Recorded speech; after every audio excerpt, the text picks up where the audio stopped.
വെല്ലുവിളി നമ്മൾ നേരിട്ടുകൊണ്ടിരിക്കുക. ഇന്ത്യ എന്ന് പറയുന്ന രാഷ്ട്രം എപ്പോഴും നേരിടുന്ന ഭീകരതയ്ക്കെതിരെയുള്ള ആ ഒരു പോരാട്ടം ഇനിയും ശക്തിപ്പെടുത്തേണ്ടതുണ്ട്. ഈ ഒരു സാഹചര്യത്തിലാണ് നമുക്ക് ചുറ്റും ചില ആളുകൾ ഇതിനെ വളച്ചൊടിച്ച് രാഷ്ട്രീയ മതപരമായ താല്പര്യങ്ങൾക്ക് വേണ്ടി മാറ്റിമറിക്കാൻ ശ്രമിക്കുന്നത്. അത് കുറേ കാലമായിട്ടുണ്ട്. ഇപ്പോൾ രാജ്യത്ത് എന്തെങ്കിലും സ്ഫോടനങ്ങളൊക്കെ നടക്കുമ്പോൾ ഇതിന് പിന്നിൽ RSS ആണ് അല്ലെങ്കിൽ ഭരണകൂടമാണെന്ന് പറയുന്ന ചില ആളുകളുണ്ട് നമുക്ക് ചുറ്റും. ഈ മൗദൂദിയൻ ഫാക്ടറികളിൽ നിന്നാണ് ഇത്തരം വിഷം വമിപ്പിക്കുന്ന പോസ്റ്റുകളൊക്കെ സാമൂഹിക മാധ്യമങ്ങളിൽ വരുന്നത്. ആബിദ് അടിവാർ എന്ന് പറയുന്ന ഒരാളൊക്കെ തുടർച്ചയായിട്ട് ഇന്ത്യ വിരുദ്ധത ഇങ്ങനെ ആളി കത്തിച്ചുകൊണ്ടിരിക്കുകയാണ്.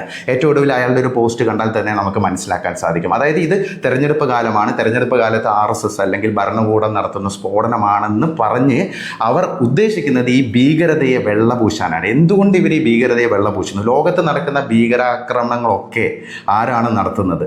അതെല്ലാവർക്കും അറിയുന്ന കാര്യം തന്നെയാണ്. അതിന് കുറേ കോൺസ്പിറസി തിയറി പോലെ അല്ലെങ്കിൽ ഒരു കൗണ്ടർ തിയറി പോലെ കൊണ്ടുവന്നിട്ട് CIA ആണ്, അമേരിക്കയാണ്, അല്ലെങ്കിൽ RSS ആണെന്നൊക്കെ പറയുമ്പോൾ RSS അല്ലല്ലോ ലോകത്ത് വിവിധ സ്ഥലങ്ങളിൽ സ്ഫോടനങ്ങളൊക്കെ നടത്തുന്നത് അല്ലെങ്കിൽ ഈ ഭീകരാക്രമണങ്ങളും മനുഷ്യ കൂട്ടക്കൊലകളൊക്കെ നടത്തുന്നത്. അപ്പോൾ ഇത് സ്വാഭാവികമായിട്ടും വ്യക്തമായ ലക്ഷ്യം വെച്ചിട്ടാണ്. മതപരമായിട്ടുള്ള അവരുടെ താല്പര്യങ്ങളും രാഷ്ട്രീയപരമായുള്ള താല്പര്യമാണ്. കാരണം രാജ്യസുരക്ഷയ്ക്ക് വെല്ലുവിളി ഉയർത്തുന്ന ആളുകളാണ് ഈ ആളുകൾ. അതായത് നമുക്ക് ചുറ്റും കാണുന്ന ഇത്തരം പോസ്റ്റുകൾ ഇടുന്നത്. ഇവരെ കൃത്യമായിട്ട് ഡോക്ടറാണെങ്കിലും എഞ്ചിനീയർ ആണെങ്കിലും ഇവരെ നമ്മൾ അവഗണിക്കണം.